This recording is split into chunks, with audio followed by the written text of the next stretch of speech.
Hello बच्चों, कैसे हैं आप सभी। आप लोगों का हिंदी क्लास में स्वागत है। आज हम लोग पार्ट 1 पढ़ेंगे जिसका शीर्षक है भाषा, लैंग्वेज।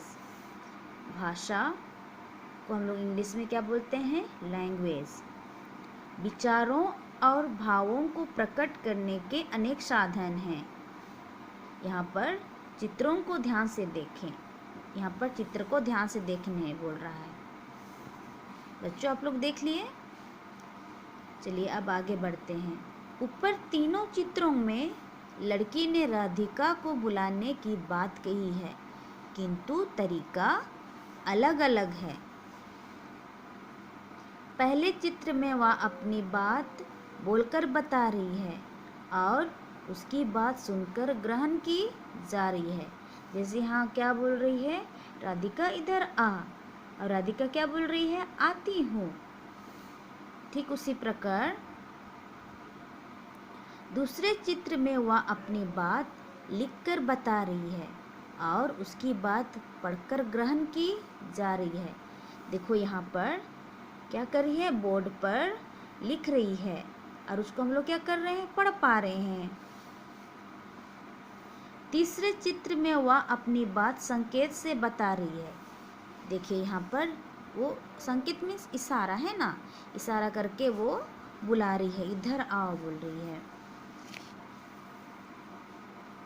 भाषा की परिभाषा, डिफिनेशन ऑफ लैंग्वेज। भाषा वह साधन है जिसके द्वारा हम अपने विचारों एवं मन के भावों को बोलकर या लिखकर प्रकट करते हैं और दूसरों के भावों को सुनकर अथवा पढ़कर ग्रहण करते हैं। तो बच्चों यहाँ पर आप डिफिनेशन देख लिए हैं। अब हम लोग नीचे जाएंगे। भाषा के 2 रूप हैं। भाषा के कितने रूप हैं? 2, मौखिक, लिखित। भाषा के कितने रूप हैं? 2, मौखिक एंड लिखित। पेज पलटिए।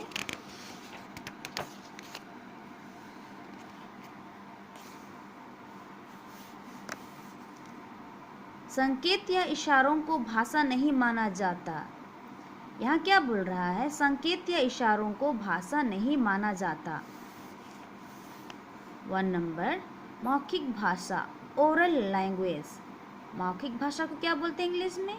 Oral language.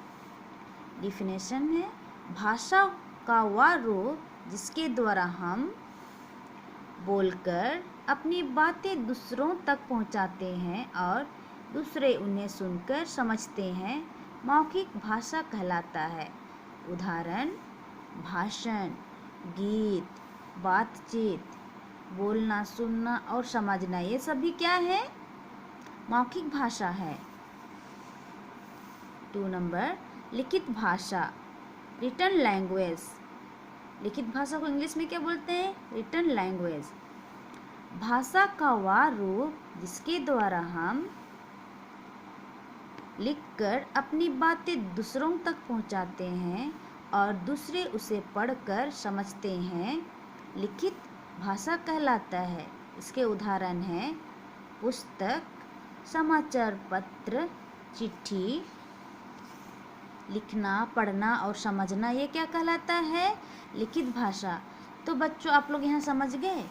यहाँ पर भाषा हम लोग आज सीखे जिसमें भाषा कितने प्रकार हैं? 2। यहाँ ये भी बताया जा रहा है कि संकेत या इशारों को हम लोग क्या नहीं मानते? भाषा नहीं मानते हैं। तो इसीलिए यहाँ पर क्या बोला गया है? भाषा को 2 भागों में बांटा गया है, मौखिक भाषा और लिखित भाषा। और मौखिक भाषा मीन्स जिसको हम लोग बोलकर, सुनकर, एक दूसरे से बातचीत करके हम लोग जो समझते हैं उसको क्या बोलते हैं? मौखिक भाषा। और लिखित भाषा क्या है? जो हमारे बुक में समाचार पत्र, चिट्ठी लिखकर हम या पढ़कर समझते हैं, वो उसे क्या कहते हैं? लिखित भाषा। ध्यान देने वाली विशेष बातें यहाँ पर दी गई हैं नीचे। पहला, हमारे देश में बहुत सी भाषा बोली और लिखी जाती है, जैसे हिंदी, अंग्रेजी, बंगाली, गुजराती, तेलुगु, मराठी एवं असमी आदि। ये क्या है? हमारे भाषा है जो बोली और लिखी जाती है। दूसरा, मातृभाषा हम अपने आप सीख लेते हैं अपने आसपास के माहौल से। हम लोग मातृभाषा क्या करते हैं, हम लोग अपने आप सीख जाते हैं। Next page. हमने आज क्या सीखा उसको देखना है। हमने सीखा भाषा विचारों के आदान प्रदान का साधन है। भाषा के दो रूप हैं, मौखिक और लिखित। तो बच्चों, आप लोग इस पाठ को बार बार पढ़िए, तब आप लोग क्या करेंगे, भाषा को गहराई से समझेंगे, है ना। धन्यवाद।